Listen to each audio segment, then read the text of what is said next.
In part 1, my life changed because of a grocery list. Not a text, not a secret call, just a list of items my wife had never bought in 7 years. I followed that trail of breadcrumbs to a quiet street and a scent I didn't recognize. I thought she was having an affair, but I was wrong. It was something much colder. This is the finale, and the moment I found the office where she planned to erase me. I didn't go to a hotel. I didn't call anyone. I drove back, not to the house. Not yet. I drove to that street, parked 3 blocks away, engine off, lights out, and just sat there, the kind of silence where your thoughts don't feel like thoughts anymore. They feel like conclusions. I kept replaying everything. The grocery list, the coffee, the way she held her phone, all small things, individually, meaningless, but together, they pointed somewhere, and for the first time. I stopped looking at her and started looking at what she could take with her. I opened the bank app. At first, nothing stood out. No big withdrawals, no panic moves, just normal life. Groceries, bills, subscriptions, the kind of transactions you stop seeing after a while. But I didn't scroll fast this time. I slowed down, line by line, date by date, and that's when I saw it. Same amount, not large enough to notice, not small enough to ignore if you were looking. Same date, every month, 4 months straight. Storage facility. I stared at it longer than I should have, because people don't make consistent payments like that unless they're building something or hiding something. The next morning, I didn't go to work. I followed the address. It was on the edge of town. Quiet. The kind of place people use when they don't want to be seen using it. Rows of identical metal doors. No foot traffic. No cameras where it actually mattered. That detail stayed with me. I walked slowly, counting unit numbers until I found it. I didn't rush. I didn't hesitate either. I just took the spare key I had found in her gym bag and slid it in. For a second, I thought about stopping, because whatever was behind that door was going to make everything real, but I turned it anyway. The door lifted with a slow metal scrape, and immediately something felt wrong. The air was stale, like it hadn't been opened in days. In a real crime scene, you look for a weapon, but in that storage unit, it was a laptop, and files, that was the weapon. My 7-year marriage didn't die from a lack of love. It was a premeditated hit. There was no clutter, no dust, no randomness. It was clean, too clean. Inside, a folding table, a chair, a laptop, stacks of files organized in neat columns. It wasn't storage. It was routine. Someone had been coming here, often, working, planning.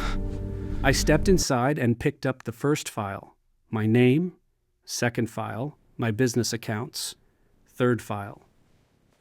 Everything else, savings, investments, assets I hadn't even looked at in years, all of it broken down, not for understanding, for removal. This wasn't a divorce plan. There was no fairness in these numbers, no balance. This was designed for one outcome, clean exit, total loss on my side. And then I saw his name, not written like a partner, written like a signature, a forensic accountant, someone who doesn't just follow money. He makes it disappear properly. That's when the burner phone lit up. A message. I didn't even unlock it at first. Just the preview was enough. Once it's done, you're out too. Clean break. I read it again, slower this time, and something about it didn't sit right. That wasn't how partners talk. That's how someone talks. When they're finishing a job, I unlocked the phone, scrolled just enough, and it became clear she wasn't planning a future. She was being phased out of one. The coffee suddenly made sense. The changes, the new habits. She wasn't becoming someone new for herself. She was adjusting. Trying to match someone else's world. and she didn't even realize. She wasn't part of the final version of it. That's when the anger stopped.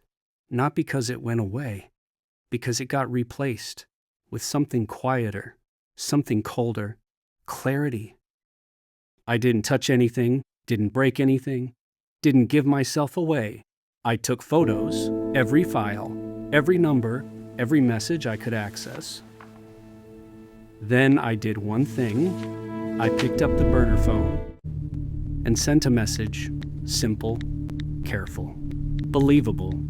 We need to move sooner. He's starting to notice.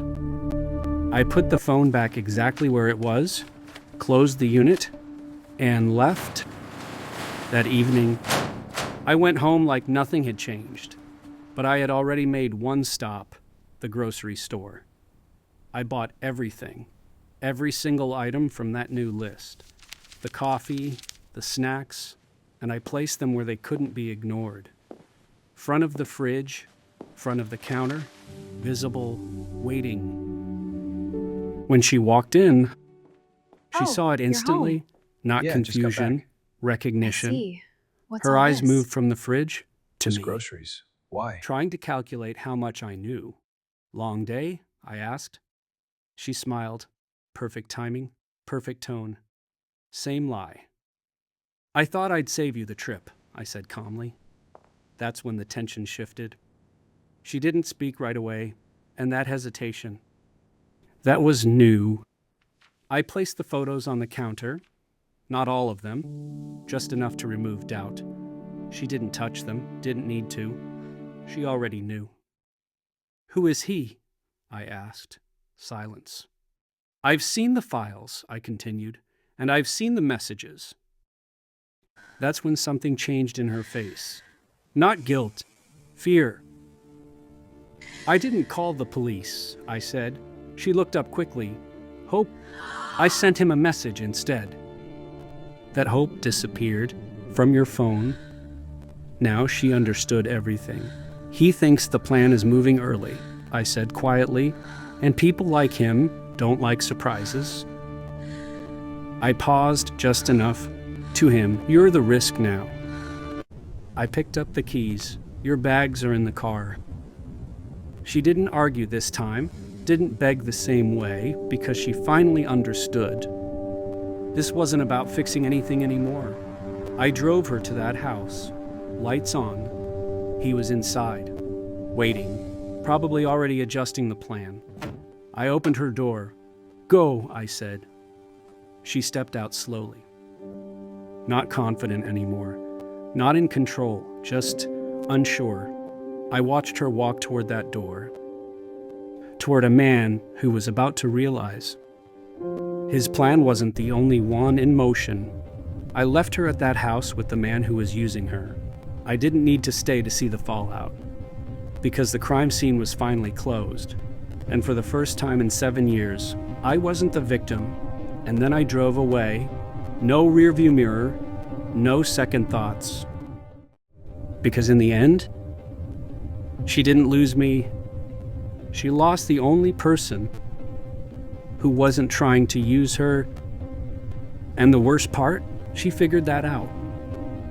One decision too late, and for the first time in 7 years. I didn't feel like I was part of the plan anymore. I felt like I had finally stepped out of it.